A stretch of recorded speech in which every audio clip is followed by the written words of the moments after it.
We're at the Mud Lake Fish Barrier site, a fish barrier that protects Mud Lake and Pickerel Lake. Since 2009, it was built in 2009.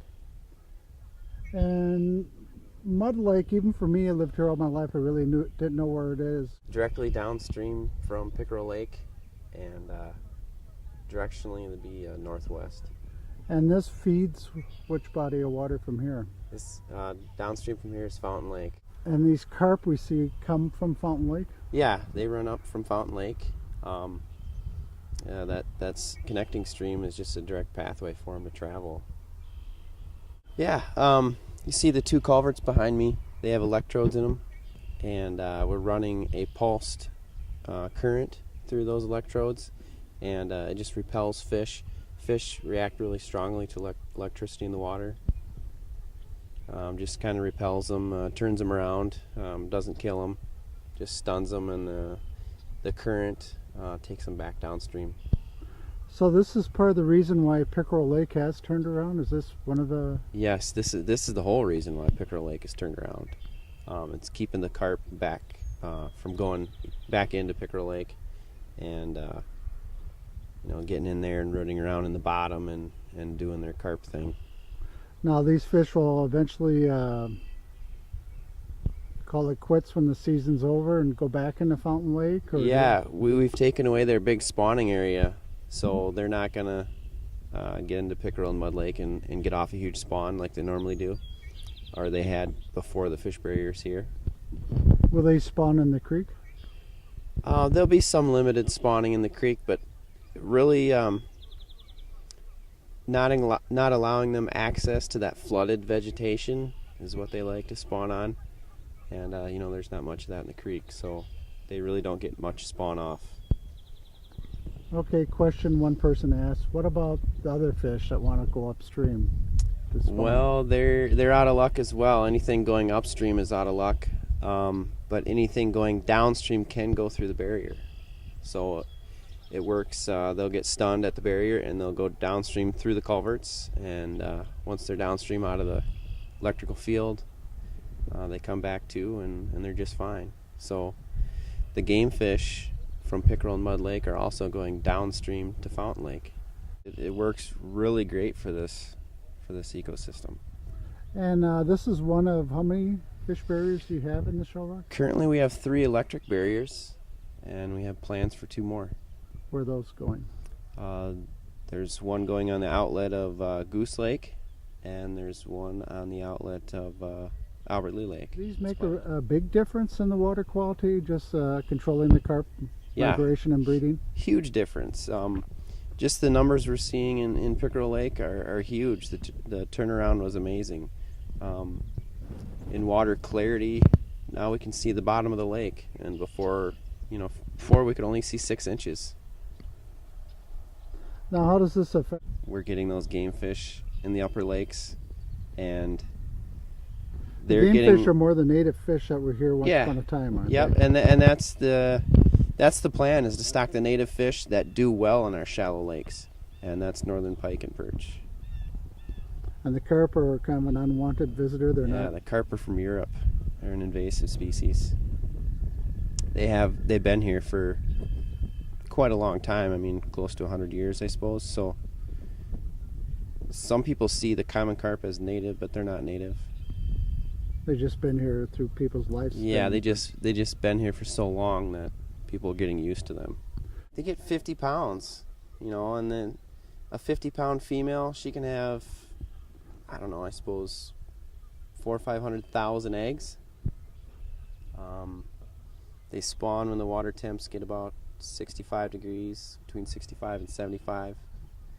So right now our water temps are pretty close to that. They do start their migration before the temps are optimal too.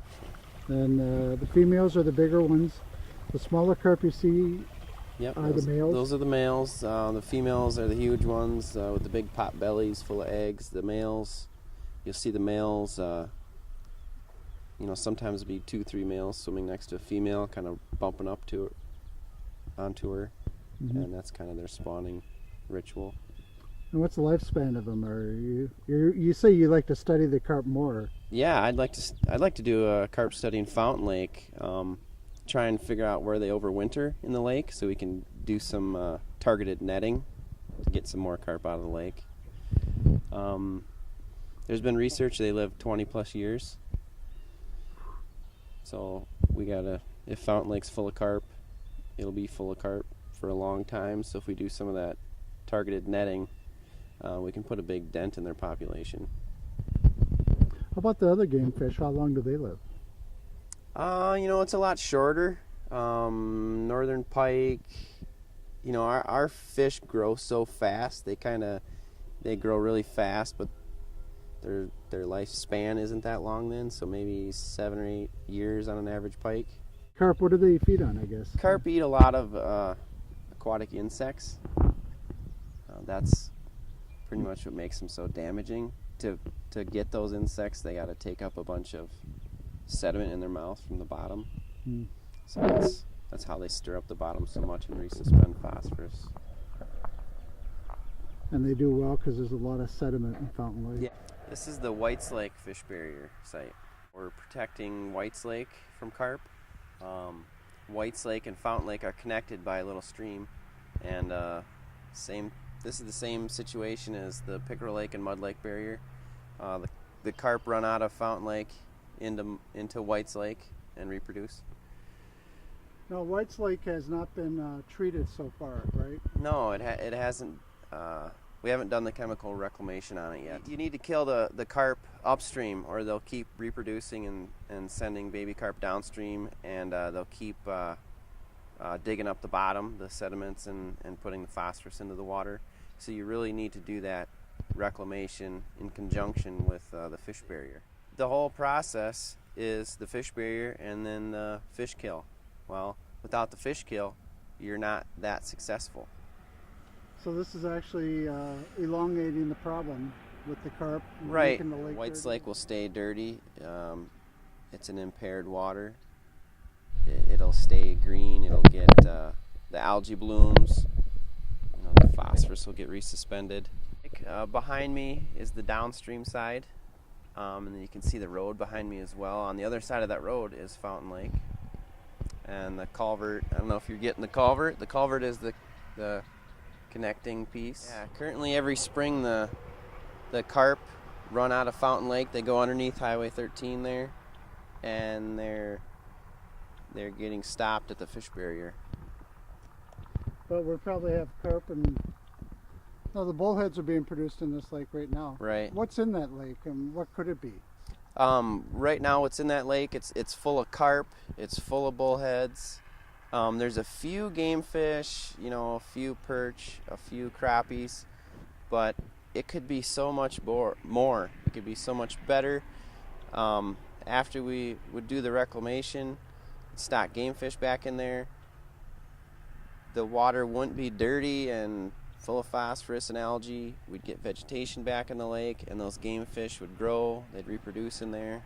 It'd be just a win-win for the It'd birds. be a win for everybody. Yeah. Yeah. Homeowners, fishermen that live on the lake. So right now, it probably rates on the bottom number of the lakes for what you have For going. water quality, yeah. Whites Lake is one of the worst right now, so we haven't done the reclamation. To take a hard look and decide what you want for a lake. Do you want a dirty lake full of algae, or do you want a nice clean lake? I know what I would want if I lived on the lake. No, their fears is because they probably hear the word poison and think it isn't a natural event. Yeah, there are some concerns about the chemical that we use, rotenone, but it's actually a very natural chemical. And it's just what's the process? About a year? Well, the actual poison of the lake, you do it in the fall. Right, we do the fish kill in the late fall, right before ice up. The fish die then, and hopefully you get ice that'll go on the lake, and the fish can rot underneath the ice, and they won't smell as much. They should be gone by the spring. There's good science to doing this, isn't Yeah. There's a lot of science behind it. There's a lot of research behind it. It's a very, very successful technique. What's the cost? cost. Is it something the watershed could do right now? Yeah, we have the chemical sitting here waiting. We bought the chemical when we were going to do the reclamation before. So is it a permit process that's holding it back? It's a no. We'd have to get a permit from the DNR. They'd give us one. The DNR would even apply the rotenone for us. This is the electrical part of the fish barrier. This is the computer and the 3 pulsators. It's a really fail-safe system. There's a master and then 2 slaves. So if one pulsator would happen to go down, we have a backup, and if another one goes down, we have another backup. So it's kind of I think they call it like a double redundancy thing. You can see up here how much power we're using, watts, amps, volts. This was all funded through sales tax money, and I think we got grants. Yeah, we got grants for these through the Sard Sam's Outdoor Heritage Council. But we had to use matching funds to get those grants. Pretty basic, huh? Yeah, they're pretty basic. And this has been up for 2 years? 2 years now. It's been running for 2 years. They're really safe too. They if someone breaks in, you heard the alarm go off when I opened the door. There's building security, so if anyone breaks in, it'll send us an email or it'll call us. There's a phone system as well. And if it happens to if there's a power outage, it'll also email us and call us. Do you have any idea what this runs for electricity a year? What they've told us, it's about like running an electric fencer for cattle. So I know we have to have a phone line too because of the backup system and the emergency calling. And the phone line runs more than the power bill every month.